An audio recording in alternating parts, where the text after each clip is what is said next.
Good day. The last 24 hours, there's again been less information from the Ukrainian battlefronts, almost certainly in part because the advances or retreats of the various forces have been affected by the sudden deterioration in weather conditions. The heavy snowfalls, which, by the way, when the snow melts, will probably lead again to a softening of the ground. To the extent that there's been any news at all, it continues to come principally from Bakhmut and also to a lesser degree from Avdiivka, though, as I'll just discuss briefly in a moment, there's also been some information that the Russians have made some small progress in Marinka and that they're edging again closer to pushing Ukrainian troops from their remaining positions in Marinka. But briefly, on Bakhmut, yesterday I said that the Ukraine had itself admitted that there'd been significant Russian, or at least some Russian advances in Bakhmut, and there's now been a little bit more information about what's going on. And again, I'm taking this information from a Russian source, and I want to stress again, this is a Russian source, but it seems to be aggregating information from various places. Not entirely certain where this source is getting this information, but it says that the Ukrainians, that the Ukrainian forces that we were hearing so much about a few weeks ago as having been prepared for some kind of counterattack in Bakhmut to break the siege of Bakhmut, that so far, to the extent that they've mounted counterattacks, all of those counterattacks have been unsuccessful, but their primary purpose doesn't seem to be so much to reverse the events in Bakhmut themselves as to try to prevent Russian forces, the two Russian forces, the one from the north near Khromovo and the one from the south near Ivanivska, from closing, entirely cutting off the Ukrainian forces within Bakhmut itself. In other words, trapping these Ukrainian troops in Bakhmut, and as a result, the Russians have not been able to advance further and to complete this trap. And this source speaks about intense fighting in the outskirts, with the Ukrainians fighting furiously to prevent the Russians from encircling the city. And according to this report, suffering very heavy casualties indeed. Anyway, for the rest, this source also speaks about the Russians having taken control of the Azon plant. Well, we've known that for some time, and mopping up the industrial zone to the south of this plant and the adjacent territories. And it says that there's also now more fighting in the central area, and that the Russians have stormed Ukrainian positions along Nizhnaya Street. I'm not going to say quite where that is, that they're very close to the central administration building, which I've discussed already, and that, importantly, and this is apparently what happened yesterday, what was confirmed yesterday, that the districts within Bakhmut of Sobachevka and Budanovka have come fully under Wagner organization troops' control, and that they're pushing north now along Shirokaya and Mariupol Street, approaching the city center from the south. So that's the information from Bakhmut. I can't provide more details about that, but anyway, that's what I'm hearing. And the same source talks about Russian troops continuing their advance north of Avdiivka, and that they're attempting to destroy Ukrainian positions in a forest area south of Nova Bakhmutova. I've been hearing this for some time.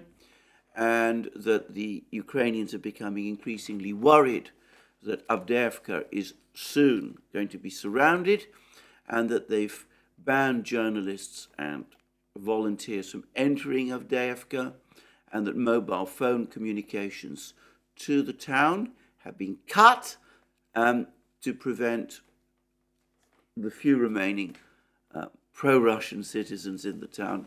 I've heard basically that Avdiivka is almost completely deserted, but there might be some few people left. Anyway, supposedly the phone lines, the mobile phone connections have been cut to prevent pro-Russian citizens from reporting data to the Russians about Ukrainian positions in Avdiivka itself. And the same source says that the Russians have made progress in Avdiivka. The Ukrainians have been forced to pull back from some of these large buildings that they occupy. In Marinka rather, that the Ukrainians have been forced to pull back from some of their some of their strongholds, and there's apparently they've been trying to hold out in a church, but they've been pushed out of that, and that some more administrative buildings have come under Russian control. It's all fairly thin stuff, but as I said, the difficult weather conditions, no doubt in part, explain some of this and give us an idea of why things, as I said, are moving more slowly at the moment. Having, as I said, seen how heavy snow can be in these areas, I have to say that the idea of soldiers and even military equipment trudging through the snow and carrying assaults in it must be extremely difficult in these kind of conditions. But anyway, that's all the information I have from the battlefront at the moment. Perhaps over the next couple of days we'll have more news, but it does seem indisputable that the Russians are continuing to make progress in Bakhmut. The Ukrainians are trying to prevent the trap closing. They're trying to keep the forces in Bakhmut reinforced and fighting. They're suffering clearly heavy losses in doing this. The Russian forces fighting in Bakhmut are not big. We're talking about around 6,000, as I said, Wagner organization troops, backed by 25 to 30,000 more other units. And in the meantime, and as I've discussed many times, the major Russian military units, the ones that were called up in September, are being kept in reserve. They're still going through their training. They're still being prepared for battle, but they've not yet been deployed in the actual battlefronts. And I think this is an important point to make. It's not one that perhaps many people in the West understand. It seems to be entirely lost on the British Ministry of Defence, for example. They've issued an extraordinary report today, fiercely criticising the chief of the Russian General Staff, General Gerasimov. They've been basically implying that Gerasimov has failed to mount a winter offensive, which I would say the Russians have never, in fact, said they were going to mount. I will accept I had expected a winter offensive, and we have had, of course, Russian forces making advances in Bakhmut and Avdiivka, and these are significant advances, however much and however strongly the British want to discount the fact. But anyway, the British, instead of discussing what's actually happening on the battlefront, are back to their old game of criticising individual Russian officials, specifically General Gerasimov in this particular case. But anyway, so far from the Russians launching some great, big offensive with vast numbers of troops, they've held most of their forces back. They're continuing to equip them. They have, there was a report which I spoke about about a week ago, about how these new Russian units are continuing to train and perfect their understanding of the weapons that they've been allocated. And I was talking about T-90M tanks that they're still training on, building up their proficiency in the use of these vehicles. And as I said, most of them have been held back. Well, there has, however, been some further news about things going on from the Russian side. And we come back to that famous issue of logistics, of munitions, of armaments production.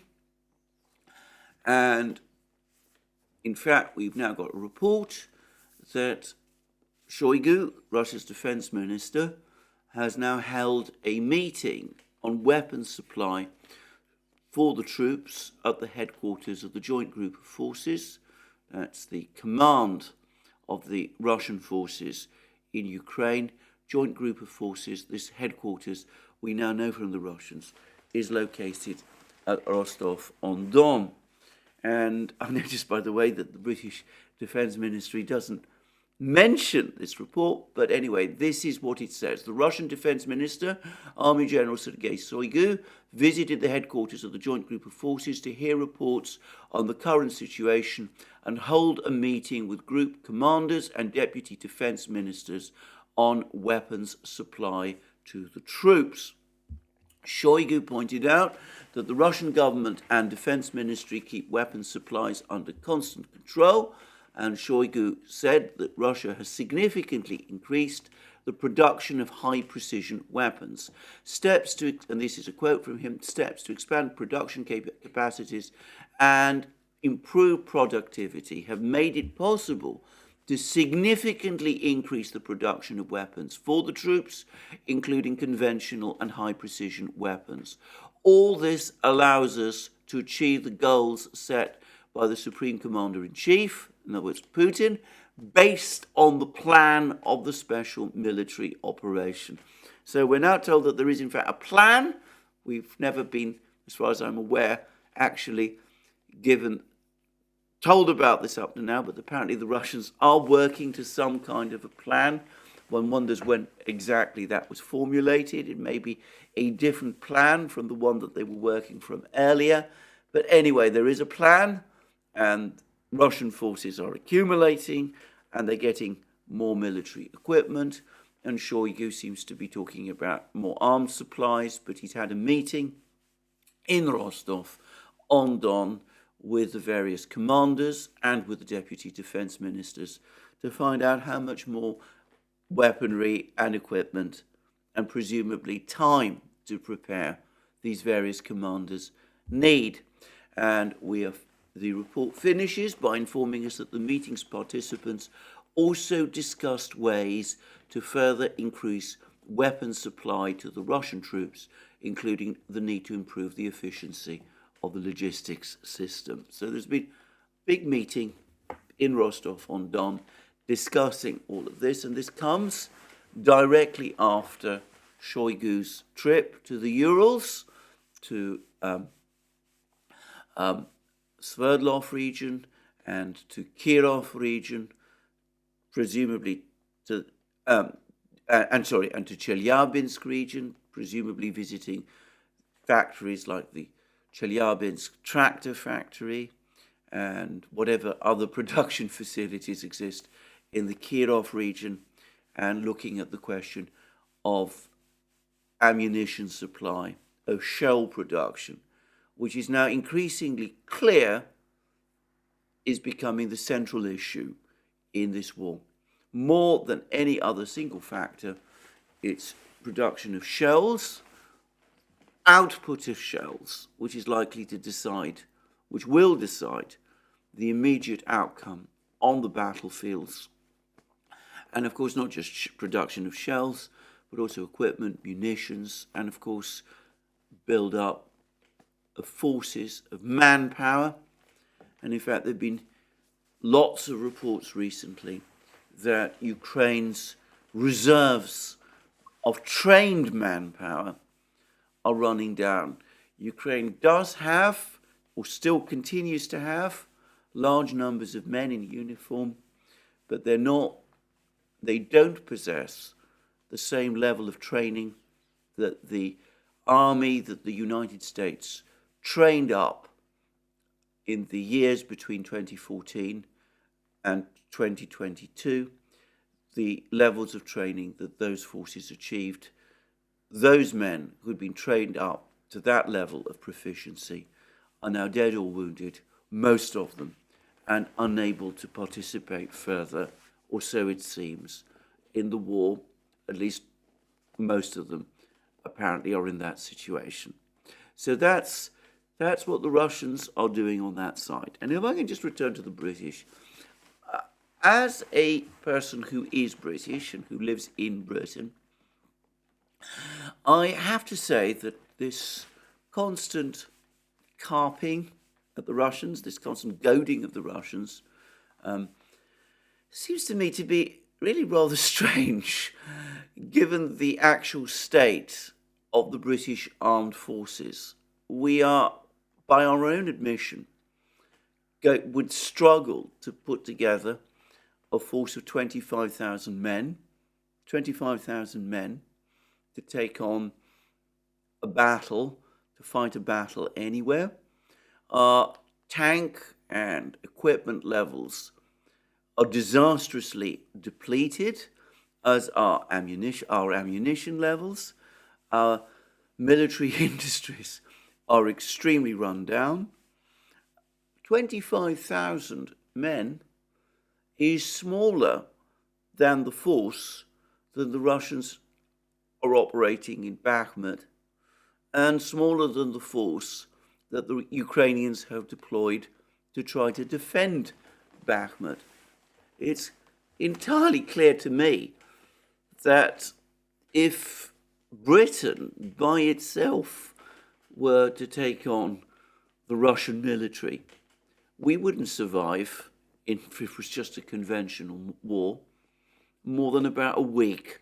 So I just think I want to make that point, not, by the way, because British soldiers aren't extremely well trained and proficient in their use of weapons. I've no doubt that they are, but simply because there aren't that many of them, and because our equipment levels are so small. So, as I said, for us to say, that General Gerasimov isn't achieving anything, when there's no conceivable way that Britain could reproduce in any possible manner what we are saying that the Russians aren't able to achieve in Ukraine, does seem to me, as we say in Britain, rather rich.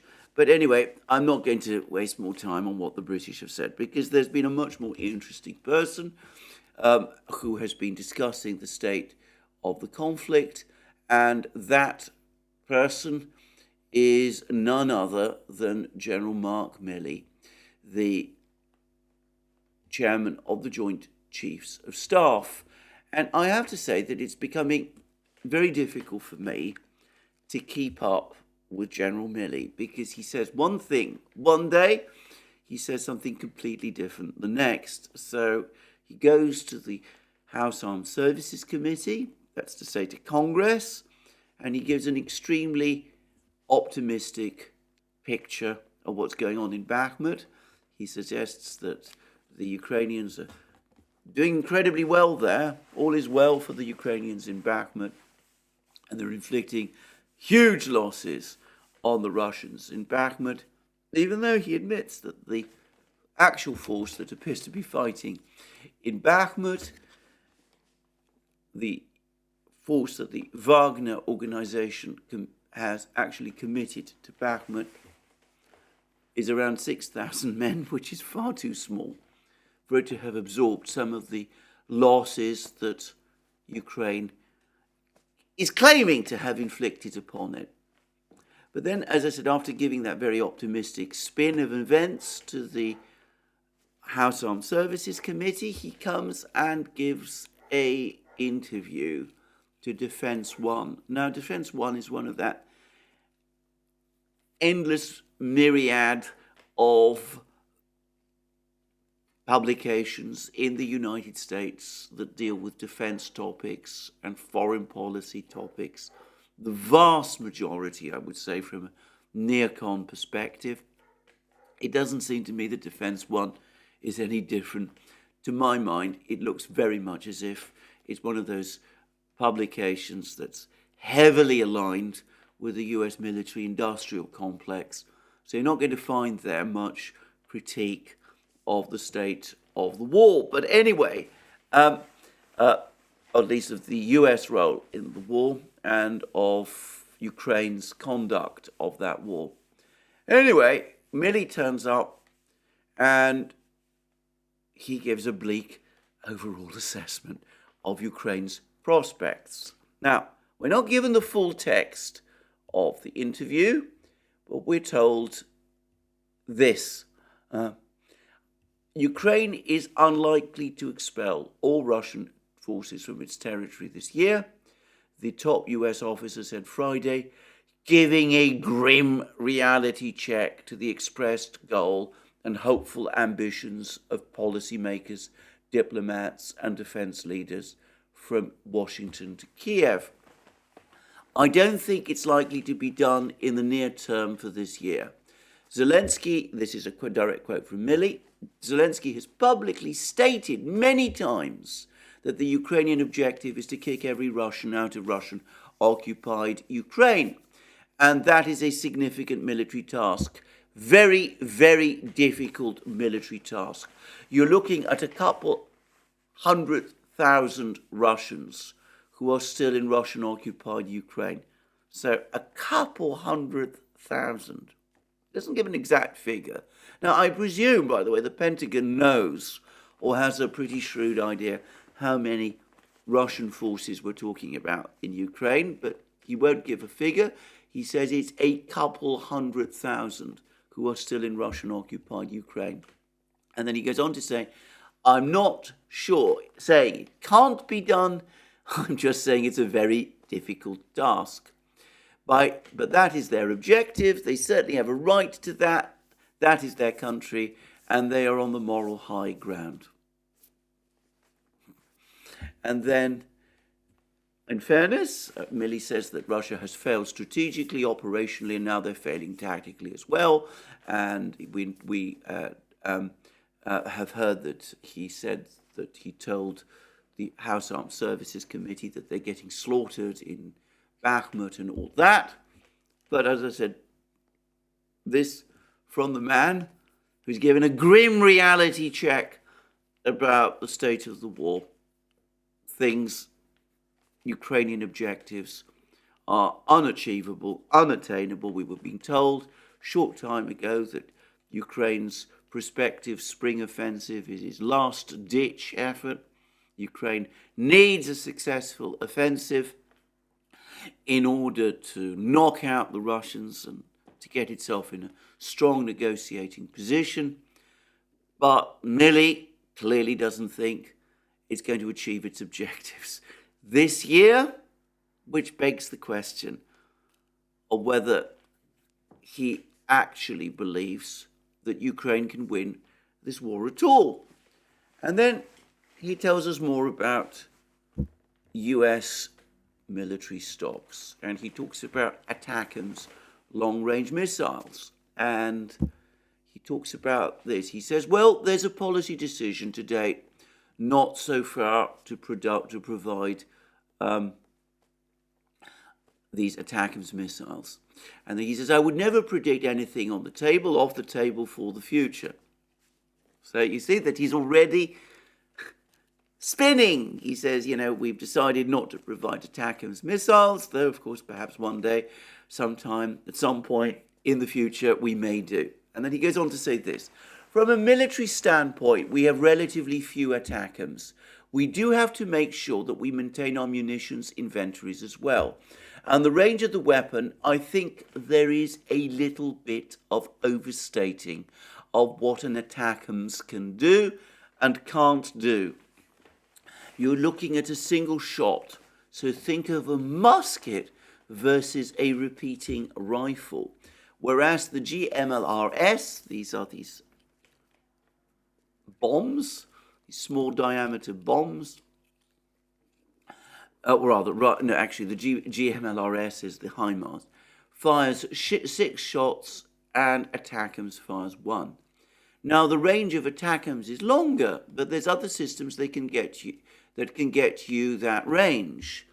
There's UAVs, for example, that could do it. And we've seen the Ukrainians trying to do it, and they're not having any real success doing it. The drone attacks, the UAV attacks on Russian positions in Crimea and in Russia have so far failed to achieve anything of significance, apart from that first attack on Saki Air Base, which took place all the way back in August. We've been hearing reports that Ukraine is now buying about 1,000 suicide drones from Taiwan, and that it's going to launch a huge storm of these drones towards Crimea to try and overwhelm Russian defences. Well, we see whether it can. I am sceptical, but anyway, he says there's drones, for example, that could do it, and the British have a couple of systems. And then there are some things that we're looking at to give them a little bit more legs, and that's probably the small diameter bombs. But right now, we're not providing the ATACMS. The United States doesn't have many ATACMS. It's worried that if it does provide Ukraine with ATACMS missiles, at the rate Ukraine is burning through its stocks, but pretty much everything, very quickly, there won't be any ATACMS left, and that will leave the United States in a difficult position if it has to take on other adversaries in other battlefields. And then perhaps to reinforce some of the points that Milley has given about the difficulties that the United States has with its stocks of weapon systems, we then have another article, and this is specifically about HIMARS missiles, GMLRS missiles to be precise. And it comes, again, from Defense One.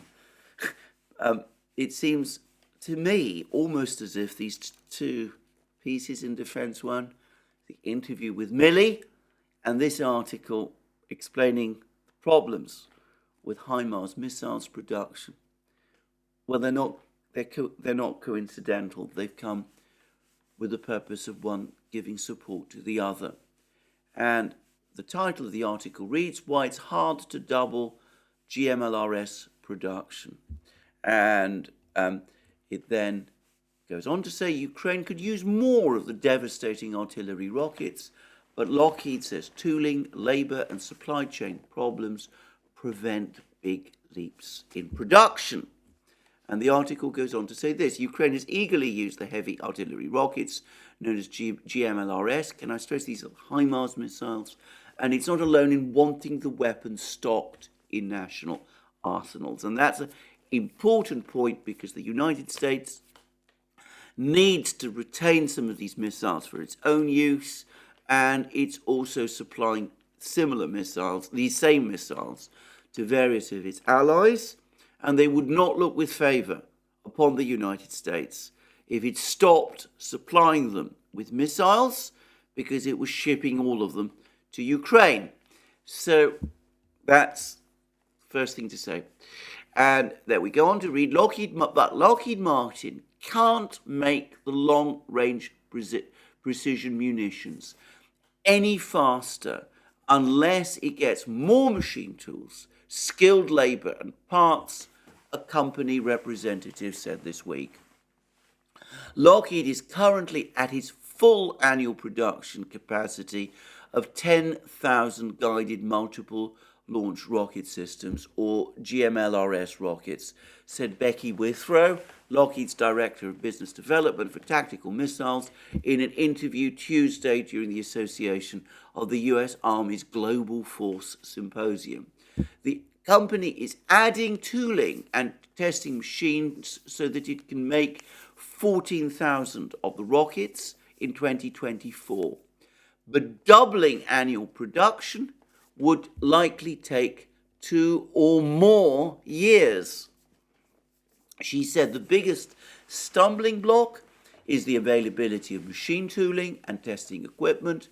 It's also hard to find workers for the production lines, many of which are located far from population centres.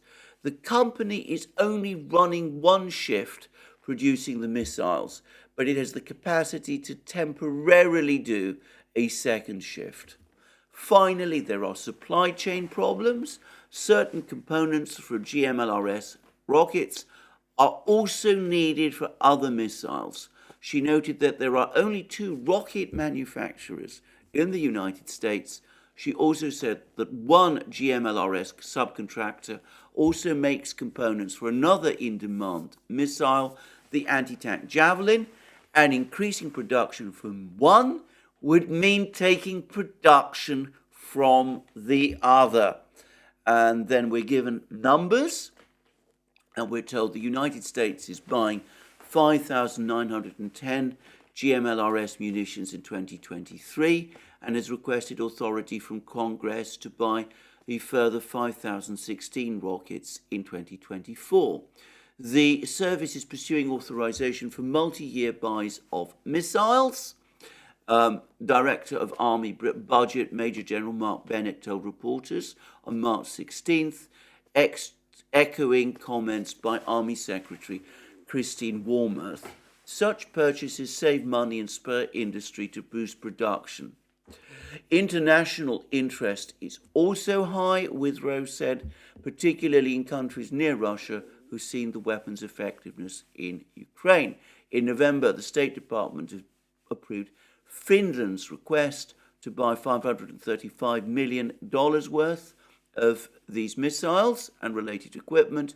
In February, the State Department approved Poland's request to buy $10 billion worth of these launchers of missiles and related equipment. So there we go. There's limits on how many of these missiles can be produced. And it's proving all but impossible to increase output in any reasonable term for Ukraine to match current demand. And I'm going to make an observation. The United States has run into a classic problem, which is very, very typical of the United States, in my opinion, which is that rockets for multiple rocket launch systems, as originally developed by the Soviet Union way back in the 1930s, were originally intended to be unguided, cheap, and easy to produce. And that explains why the Soviets and today the Russians are able to produce rockets like that in enormous quantities. And in fact, their entire system is geared to producing rockets like that in enormous quantities. But the US military-industrial complex doesn't like to produce weapons in that way because profit margins on making simple unguided rockets are small. So the result is that US multiple rocket launch systems don't use unguided rockets at all, apparently. They only use precision-guided ones. Rockets, in other words, with advanced guidance systems. Now that multiplies the price, which of course increases profit margins, but it also reduces volumes. It radically reduces volumes. And here there's another point which is very easy to understand if you have a logistics and industry background. Precisely because the Russians make huge volumes of unguided rockets for their multiple rocket launch systems, it is easier for them to make significant volumes of precision-guided versions of precisely these rockets. They can adapt, presumably, the unguided rocket systems. They can use many of the same production lines that they have for these sort of systems. They can adapt them, and they can therefore use these production lines and adapt them to make a proportion, a number of precision-guided rockets. So let's say they're producing 1,000 missiles of these rockets of this kind a month. I suspect the actual number is much greater. They can devote, say, 100 of these to be precision-guided systems. But the fact that they're producing all those other ones, the 900 unguided ones, makes it much easier, much simpler to produce the guided versions. And the result is that they are able to produce enormous densities of rockets, unguided rockets when they need to, and they have a stock of guided rockets launched from their tornado systems when they need them as well. So that's the fundamental contrast in industrial philosophies. The Russians work to produce huge numbers of cheap systems, some of which can be upgraded to advanced ones.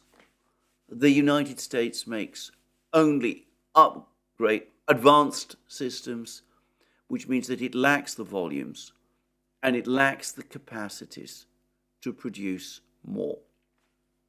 Anyway, there it is. You're going to find the same problem repeating itself right across, right through the entire military-industrial system. Now, I discussed a short time ago how the United States has apparently given up on the idea of providing Ukraine with new build tanks.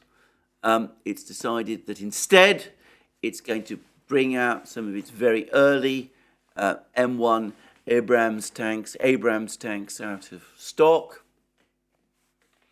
And again, I suspect that partly this is because, and supply them to Ukraine, and I suspect that's partly because the United States has concluded that training up Ukrainian soldiers is going to take far too long, and perhaps they're worried that some of the advanced guidance systems, electronic systems in these tanks might be compromised if they were captured by the Russians.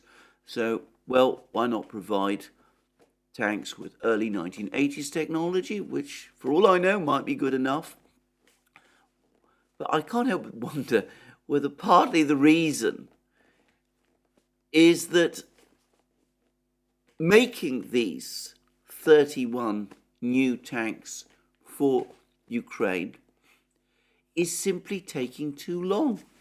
There are already commitments to provide tanks, not just to the US military, but to the militaries of allied countries. The United States can't just cancel those contracts. That might not go down at all well with those countries. So therefore, inevitably, inexorably,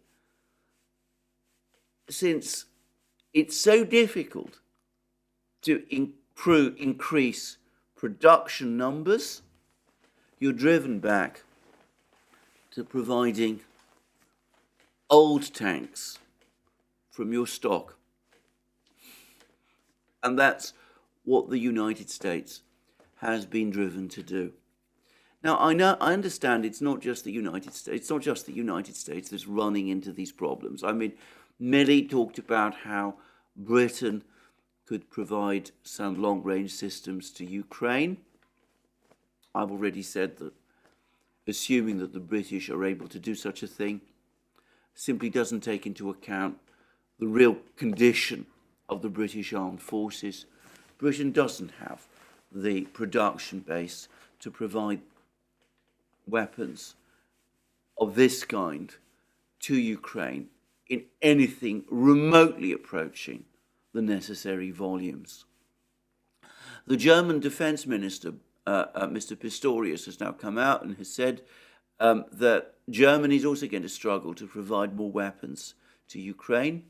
And we've had a string of other countries, leaders of other countries, the Czech Republic, Slovakia, Bulgaria, they're all coming forward and saying that their ability to keep Ukraine supplied with weapons in the volumes it needs is becoming exhausted.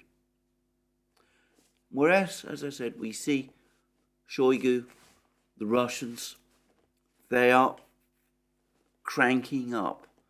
And that, of course, is also what Lukashenko said in that address he gave, which I discussed yesterday. He said that the Russian military-industrial complex is still not anywhere close to working at full capacity. It's cranking up, but already it's producing huge volumes of equipment for the Russian military. And Lukashenko has also said that Russian shell production is now reaching levels where Russia does not need to import shells from Belarus, which had previously produced and sold them to the Russian military. So there we go. Now, alongside all of this, all sorts of other things have been going on in the world. Now, it's attracted almost no attention at all, but President Biden's Summit for Democracy, the second Summit for Democracy, is apparently currently underway. Now, I discussed the earlier Summit for Democracy some time back, the first one in the series, and this was an idea that the Biden administration hit on fairly early on in its existence. It was supposed to invite various countries, or the various democracies, for some kind of a democracy summit. The purposes of this democracy summit were always incredibly nebulous. There were some odd choices about some of the countries that were invited to attend, countries like Angola, for example. Other countries which arguably are democracies, but which the United States, or at least the administration, doesn't approve of very much, notably Hungary, don't get invitations. When it was first convened, I said that it seemed to me that this is very much part of the US agenda, the Biden administration agenda, of trying to create a world body which would be some kind of alternative to the United Nations, which the Biden administration would then be able to use in order to bypass the vetoes that China and Russia have on the Security Council. And the United States has just been given a further lesson in its difficulty in getting the Security Council under its control, of the position of the Russians and the Chinese on the Security Council.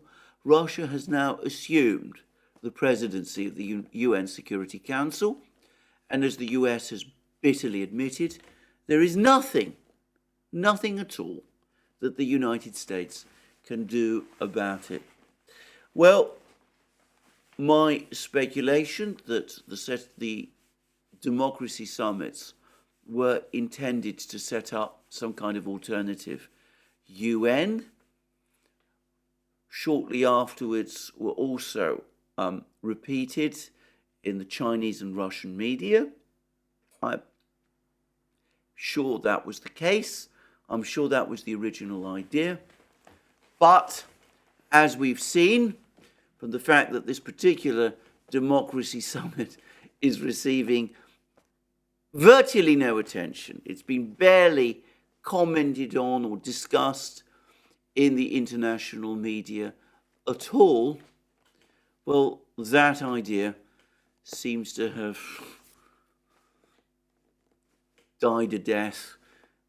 The US persists with this democracy summit idea, but any idea of setting up a kind of alternative or substitute UN has simply not found favor with the global community, with most countries around the world, even with those countries that are willing to attend this summit. And I'd add, by the way, when I'm talking about that sort of summit, there was a meeting in Moscow a few days ago of African states. It was addressed, I believe, by Sergei Lavrov and Putin himself. And I think most of the African states sent representatives. And of course, these are the same African states, some of which have accepted invitations and have turned up at this democracy summit. And one reason why you may be getting some resistance from around the world, from countries that face getting dragooned, from countries, being asked to become dragooned or join up in this alternative UN idea, is because most of them not only feel unhappy about US foreign policy in general, but besides, they don't want to take sides in this contest between the United States and the Eurasian powers, China and Russia, and they don't see why they should. And given the demands that the United States makes on them, why would they want to? Now, as an illustration of the kind of demands that the United States might choose to make, I would say that there's been, just giving this as an example, there's just been another report from a neocon think tank about Iran and the situation in Iran. And this think tank, as I understand it, is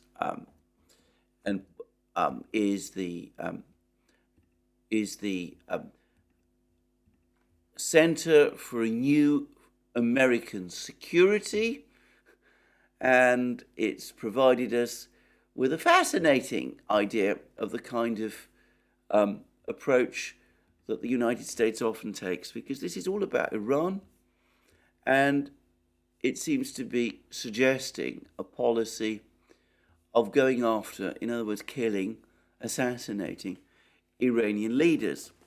It comes up with a long piece about how attempts to prevent Iran from developing nuclear weapons seem to have run into the ground, that there doesn't seem to be any prospect of reviving the JCPOA, which the United States pulled out from, just saying. And it complains bitterly about how Iran doesn't seem to be modifying its policies. And it also talks about the Iranians pursuing maximalist objectives. So it's all the fault of the Iranians, apparently, that things aren't going well. And then it talks about how the United States should respond. And it has comments like this. The Iranian leadership's primary concern is self-preservation. Pursuing a nuclear program is secondary and ultimately serves to advance the primary objective, self-preservation. US policymakers face many challenges in rallying partners against Iran whilst prioritising a negotiated approach to curtail Iran's nuclear program. Additionally, Gulf states intending to coexist near a dangerous and mercurial neighbour are in a precarious position. Note that this doesn't mention that there's been a rapprochement recently between Saudi Arabia and Iran, brokered by China. But never mind, let's continue. Instead of limiting or halting Iran's nuclear program directly, policy makers could use existing tools to convince Iran's leaders that pursuing nuclear capability endangers the regime, which contradicts the nuclear program's purpose. Potential tools include public and private messaging, as well as preparing military action that targets the regime and is predicated on nuclear advancement, continued nuclear advancement. Now, slightly coded, but it's not difficult to see the code, what the code is. Stop your nuclear program or we'll kill you. That's what it amounts to. And this is coming out of the website, is a report published by a think tank located in Washington, apparently in good stead with the US government. And can I just say that, of course, killing Iranian officials is something that has happened before. The Trump administration killed a particular Iranian general in Baghdad. It's a well-known incident. I'm not going to name him. There's some concerns from the platform when I do, so I'm going to avoid doing it, but I think we all know whom I'm talking about. Anyway, so the United States has already done this, and this report appears to be suggesting that the United States at least threaten Iran, that we will do more of it if Iran continues with its nuclear program. Is it surprising that countries around the world, when invited to a democracy summit by the United States, prefer to stay away? I mean, presumably most leaders of most countries don't read through these sort of reports, but they're certainly aware of the kind of things that the United States does. Is it really a country that they want to team up with? Just saying. Anyway, in contrast, the Russians have now published their own foreign policy, paper, and it is a new one signed off by Putin. It reflects the doctrinal changes on Russian foreign policy. Now, those of you who've been following my programs will know that I've been wondering when exactly the Russians and the Chinese would publish English language texts of the two joint statements that Putin and Xi signed off on following their summit meeting in Beijing. Well, they still haven't done it, and I'm starting to think that they never will. To be very clear, these documents are not secret. They have been provided to the United Nations. Western governments have seen them, but the Chinese and the Russians, undoubtedly, because of the weight of these documents and the nature of what these documents outlined, have elected not to give them excessive public prominence. This despite the fact that those two documents, those two statements themselves are probably only the surface, only represent the surface of what was agreed. Undoubtedly, there have been multitudes of other agreements, classified agreements, agreed by China and Russia, about which we know very little. But the Russians have published their foreign policy concept. And it does have some significant and very interesting changes from earlier foreign policy concepts that the Russians have published. And, for example, this is how Russia defines itself. And this is, I'm taking directly from the concept, more than 1,000 years of independent statehood, the cultural heritage of the preceding era, deep historic ties with the traditional European and other Eurasian cultures, and the ability to ensure harmonious coexistence of different peoples, ethnic, religious, and linguistic groups on one common territory, which has been developed over many centuries, determine Russia's special position as a unique country civilization and a vast Eurasian and Euro-Pacific power that brings together the Russian people and other peoples belonging to the cultural and civilizational community of the Russian world. Now, this is new, or relatively new, in terms of Russian foreign policy concepts since the end of the fall of the Soviet Union. It means that Russia today no longer defines itself as a European nation, just as a European nation.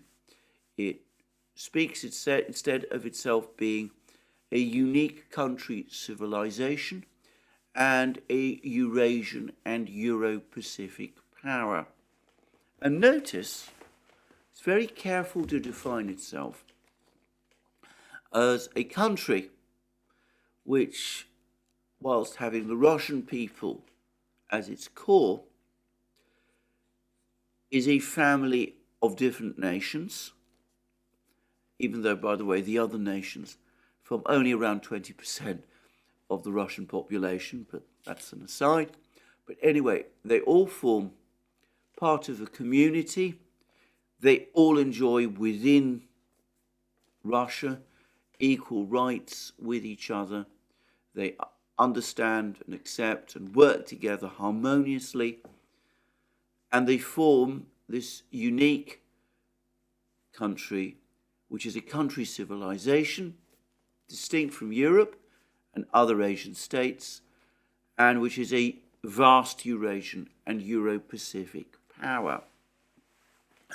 And the concept, perhaps rather more explicitly than before, emphasizes that Russia is the inheritor of the Soviet Union. Russia's place in the world is determined by its significant resources in all areas of living, its status of a permanent member of the United Nations Security Council, participant in the leading intergovernmental organizations and associations, one of the two largest nuclear powers, and the successor, continuing legal personality of the Union of Soviet Socialist Republics. And it's not just the fact that it is the main successor state of the Soviet Union, which of course was for most of its existence the other of the two great superpowers. Russia is also the inheritor of many of the Soviet Union's achievements.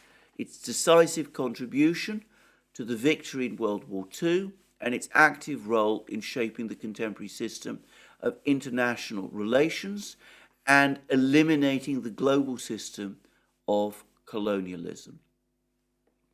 And interestingly, as well as talking about Russia having a historically unique mission aimed at maintaining global balance of power, so we're back to the global balance of power, and building a multipolar international system, Russia is also committed to ensuring conditions for the peaceful, progressive development of humanity on the basis of a unifying and constructive agenda. Now that's interesting. Again, this is an interesting mix or combination of by no means incompatible concepts taken from Russia's pre-revolutionary past. I should say that I recently done a program which will appear on the Duran in due course with Glenn Deason and Paul Robinson, a Canadian academic, discussing Russian ideas of the 19th century and the emphasis that many Russian conservative thinkers of the 19th century gave to Russia's distinctiveness, its difference from Europe, its nature as a country, a civilizational country built around the Russian people, but bringing together a family of nations, a multi-ethnic family of nations, and the hostility of some of these, many of these conservative thinkers to Western colonialism and imperialism as conducted by the West European powers, principally Britain and France, during the 19th century. There's already been, going all the way back to the 19th century, a Russian critique, an imported conservative Russian critique of West European, of Western imperialism and colonialism. The contrast with Russia being that the Russians claim that the family of nations that they're creating is one, of course, in which ultimately everybody has their place and enjoys equivalent and equal statehood and rights, as opposed to the colonial systems, which were straightforwardly extractive and exploitative. I accept that there will be many people who will challenge those Russian views, but anyway, that is a view that some Russians had in the 19th century and which today's Russia is again taking up, and which also mirrors some of the accomplishments, some of the perspectives of the Soviet Union, which also stood as a champion of the movements in the global south against European colonialism and imperialism. And, of course, the Soviet Union also claimed to be a supporter of progressive humanity. And here we have the formulation ensuring conditions for the peaceful, progressive development of humanity.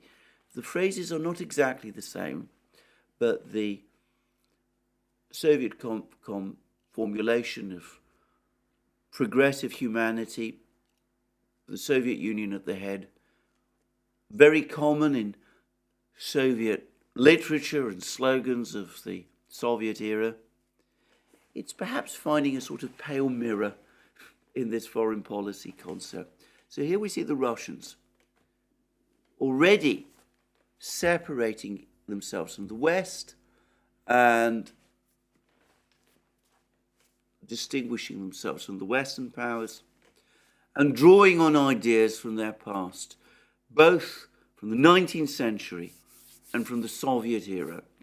And they then go on to say that humanity is currently going through revolutionary changes. The formation of a more equitable multipolar world order is underway. The imbalanced model of world development, which has for centuries ensured the advanced economic growth of colonial powers through the appropriation of dependent territories and states in Asia, Africa, and the Occident, in other words, Latin America, what is now Latin America, is irrevocably fading into the past. And goes on to say that there's lots of stresses and tensions and all kinds of things, and that there is constant attempts by certain powers to preserve the existing system that favour themselves. The changes which are now taking place and which are generally favourable are nonetheless not welcomed by a number of states being used to the logic of global dominance and neocolonialism.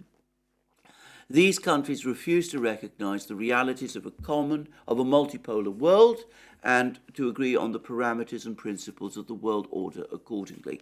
Attempts are made to restrain the natural course of history, to eliminate competitors in the politico, military and economic spheres, and to suppress dissent. Now note, suppress dissent implies an increase in what might be called restrictions, even repression, within what are clearly intended to be the Western states themselves. A wide range of illegal instruments and methods has been used, including the introduction of coercive measures, sanctions, in circumvention of the UN Security Council, provocation of coups d'etats and military conflicts, threats, blackmailing, manipulation of the consciousness of certain social groups and entire nations, offensive and subversive actions in the information space, a widespread form of interference in the internal affairs of sovereign states has become the imposition of destructive neoliberal ideological attitudes that run counter to traditional spiritual and moral values. And as discussed in that program with Deason and Robinson, 19th century Russians also spoke about defense of traditional values, not just in Russia, but around the world, and the loss in the West of spiritual moorings. And of course, we see again today's Russia making exactly the same point. Now, in case any of us feel that perhaps the Russians are laying it on a bit thick when they talk about use of coercive measures, provocations of coups d'etats and military conflicts, threats, blackmailing, manipulation, and the consciousness of certain social groups and entire nations, offensive and subversive actions in the information space, etc. Well, in case we think that the Russians are laying it on a bit thick, let's just go back to that extraordinary document that I've just read from, the one from the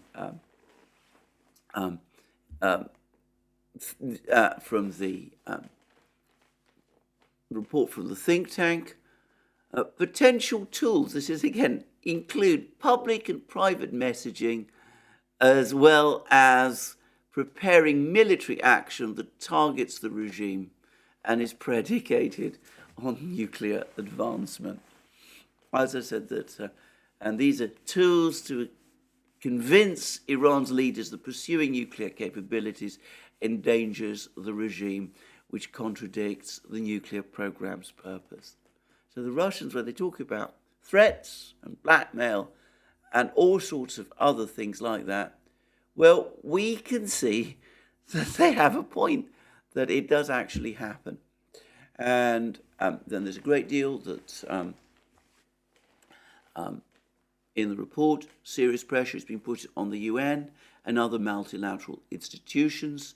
The international legal system is being put to the test. A small group of states is trying to replace it with the concept of a rules-based world order, imposition of rules, standards and norms that have been developed without equitable participation of all interested states.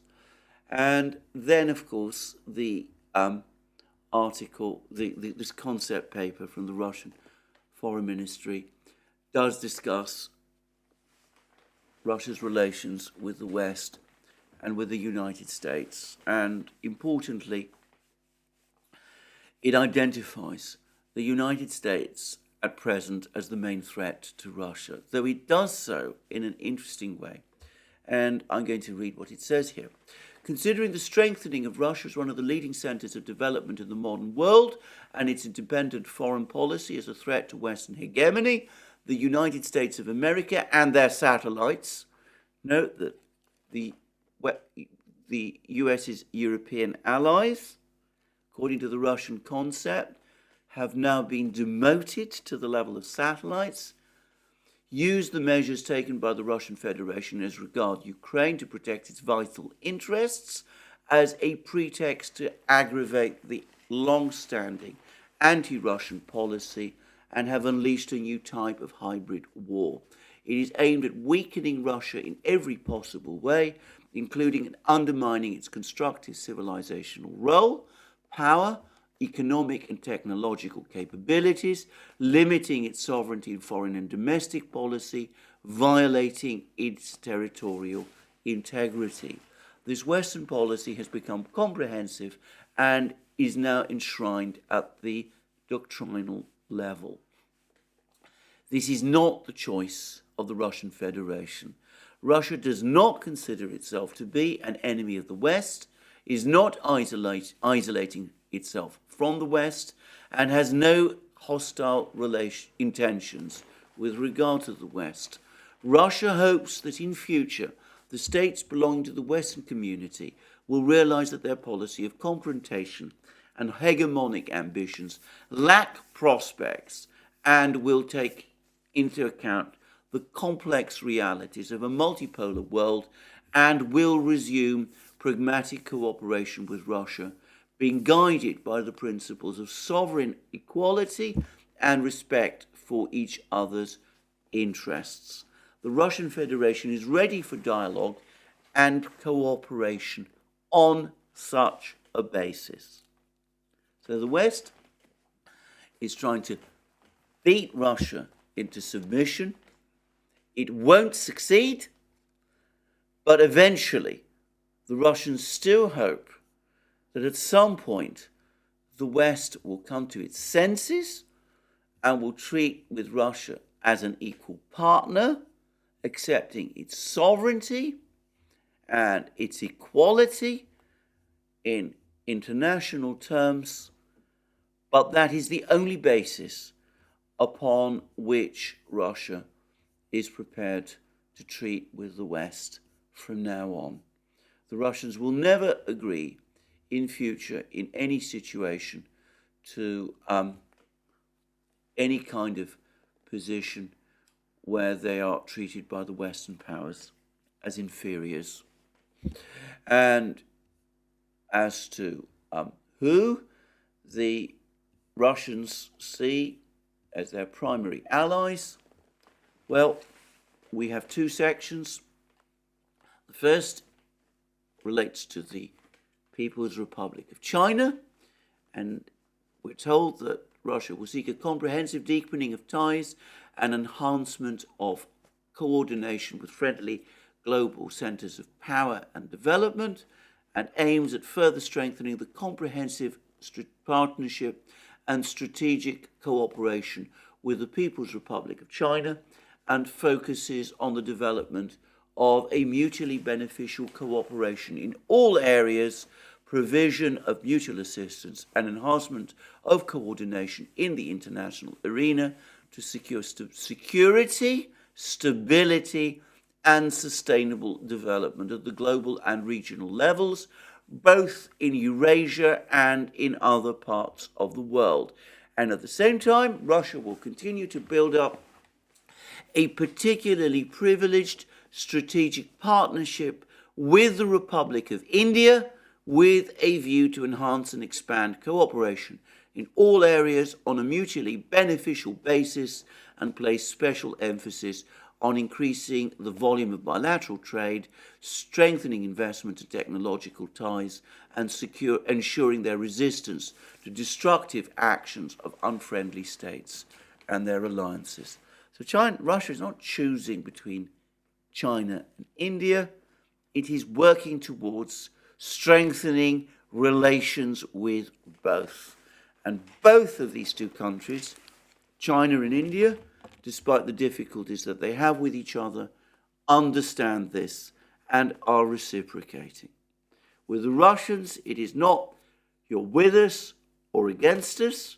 We want friendly relations with you, if you will agree. And importantly, the Chinese and the Indians approach international relations in the same way. India does not say to Russia, you must side with us against China. China doesn't say to Russia, you must side with us against India. The result is this flexibility for the Russians to improve relations with both countries, and eventually for the Chinese and the Indians to come to terms with each other. Anyway, there's an awful lot more in the foreign policy concept paper I'm not going to discuss now. But again, contrast the views, the attitudes in this paper, which reach out and seek cooperation with various countries, which even talk about the possibility one day of cooperation with the West, with these threatening comments from that, I think, frankly, bizarre report from that think tank about Iran. Let me repeat again the words. Potential tools include public and private messaging, as well as preparing military action that targets the regime and is predicated on continued nuclear advancement. If you continue with your nuclear program, we're prepared to take military action against you personally, individually, i.e., we're ready to assassinate you, because that's clearly what it means. Now, it's not difficult to see why countries around the world find this Russian approach more attractive. There's been a lot of bewilderment in the West about why more and more countries are showing more and more sympathy for the Russian position, why support for the Western powers in the UN over Ukraine is slipping, why the Western powers weren't able to get through the General Assembly a strong condemnation of Russia. They had to water down their latest resolution, and why even that resolution received fewer votes than earlier resolutions have done. Well, you see the contrast. The explanation is there in black and white, Russian concept paper, report, admittedly from one amongst an unending myriad of foreign policy think tanks. But to reiterate again, this particular think tank appears to be in good standing in the United States. It represents the mainstream. And, well, suffice to say, there's not been a huge rising up of people in the United States saying these ideas of targeting individuals of the Iranian leadership is outrageous. That's not what the United States does. Nobody is saying that because, of course, we know that at the present time, in its present period of history, that is exactly what the United States does. Well, that's me for the day. Lots more, no doubt, going on. We'll no doubt get more information from the battlefronts, and there'll be more about that in future programs.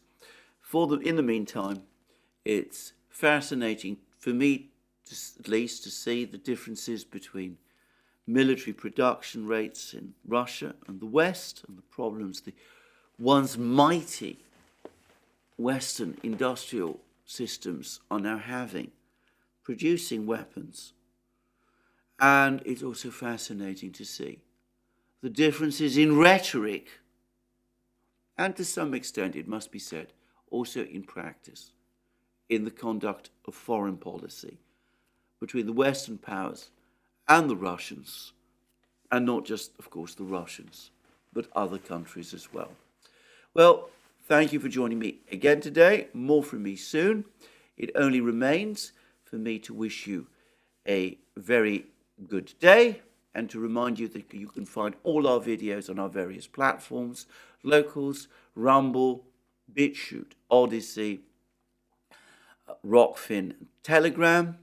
You can also, of course, you can also support our work via Patreon and Subscribestar. Links under this video. Don't forget to check out our shop. You can get all sorts of amazing things now. Magic mugs, hats, hoodies, t-shirts, sweatshirts, other things like rucksacks now. We're starting to make rucksacks too, amazing rucksacks. I've just received mine. And also, of course, if you've liked this video, please remember to tick the like button and to check your subscription to this channel. That's me for today. More from me soon, and have a very good day.